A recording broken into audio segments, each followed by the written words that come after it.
from a really young age that electricity and water are just this disastrous combination. Like, you don't mix toasters and bathtubs. Right, exactly. But then you look out your window during a heavy storm and see a massive 4,000-pound electric vehicle just splashing down the street. Yeah, it creates some real cognitive dissonance, doesn't it? It really does. I mean, we see this giant battery sitting in a puddle and just assume it's going to instantly short circuit.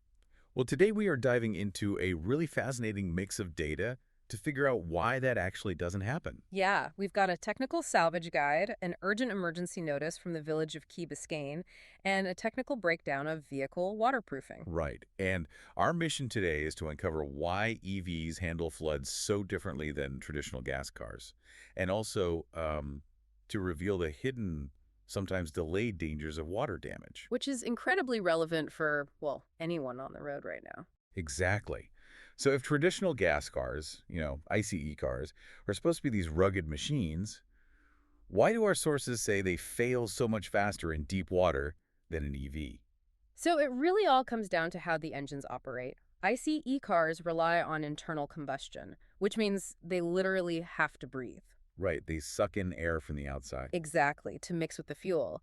And if you drive through a puddle and water gets into that air intake, you get something called hydrolocking. And that doesn't take much water at all, right? No, not at all. Just 10 centimeters or about 4 inches of water can do it. Wow. So a gas car is basically a snorkeler. Like, the second the wave tops that breathing tube, they just choke. Yeah, the engine tries to compress the water instead of air, and it's just instantly destroyed. But EVs, on the other hand, don't need to breathe to generate power. Because their battery packs are completely sealed, right? Like the sources mentioned in IP67 rating. Yes, exactly.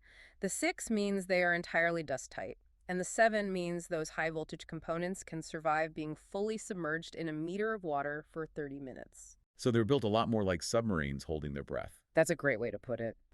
But, okay, I have to challenge this invincibility idea for a second.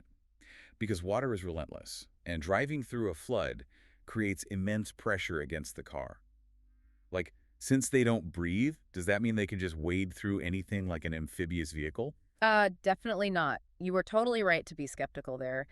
Those seals hold up great against static water, but the force of a moving car really changes the equation. Because water just forces its way in. Right. Even if the main battery survives that initial plunge, water can easily destroy auxiliary components. Like the sensors and the cooling pumps. Yeah. Or the 12-volt systems. Surviving the puddle is one thing, but the actual danger happens after the floodwaters recede. Ah, right. And that's when the car's brain, the battery management system, or BMS, reacts. If it detects an anomaly, like water bridging a connection, it trips the circuit breakers. Exactly. It immediately cuts the high voltage power.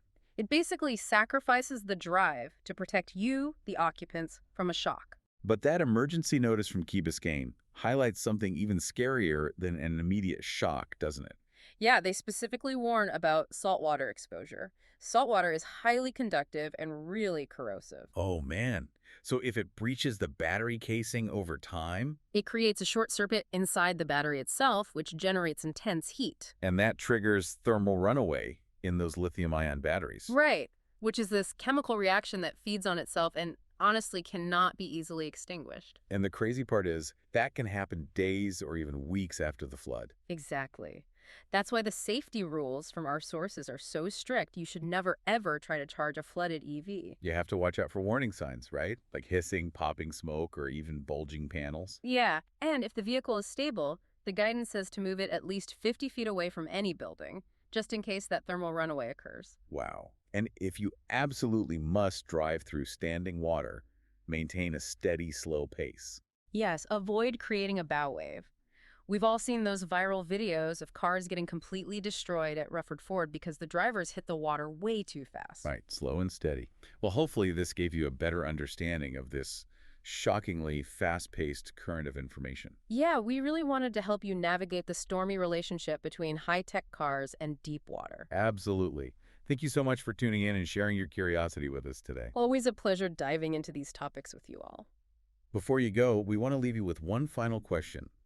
Since EVs already rely entirely on electronic sensors and battery management systems to automatically cut power when things go wrong, could future EVs be programmed to detect water depth and automatically safely shut down before a driver makes the disastrous choice to enter a flood? Something to think about next time you see a giant puddle on the road.